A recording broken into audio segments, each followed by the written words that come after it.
আসসালামু আলাইকুম রহমতুল্লাহ। আলহামদুলিল্লাহ, সমস্ত প্রশংসা আল্লাহ তাআলার জন্য। দরুদ ও সালাম নবী করিম সাল্লাল্লাহু আলাইহি ওয়াসাল্লামের উপর। আপনাদের মাঝে গুরুত্বপূর্ণ একটি হাদিস নিয়ে আসিলাম।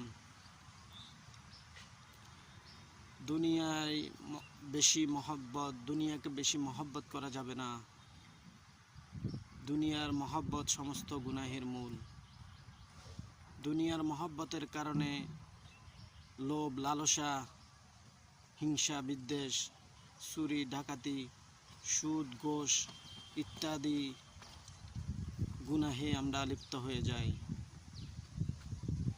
এই প্রসঙ্গে রাসূল সাল্লাল্লাহু আলাইহি ওয়াসাল্লামের হাদিস, আন আলী রাদিয়াল্লাহু তাআলা আনহু ক্বালা রাসূলুল্লাহ সাল্লাল্লাহু আলাইহি ওয়াসাল্লাম হুব্বুদ দুনিয়া রাসু কুল্লি খতিআহ। শুআবুল ঈমান, বাইহাকী, 10469 নম্বর হাদিস।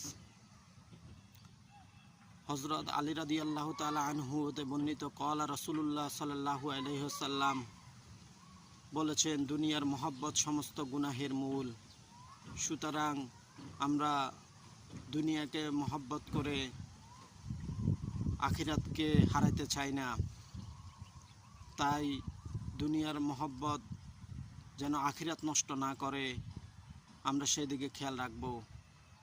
এই হাদিসটির অনুযায়ী আমরা আমল করব ইনশাআল্লাহ। আমাদেরকে আল্লাহ যেন আমল করার তৌফিক দান করুক। আমার ভিডিওটি যদি আপনাদের ভালো লেগে থাকে তাহলে ফলো এবং লাইক দিয়ে পাশে থাকবেন। আসসালামু আলাইকুম রহমতুল্লাহ।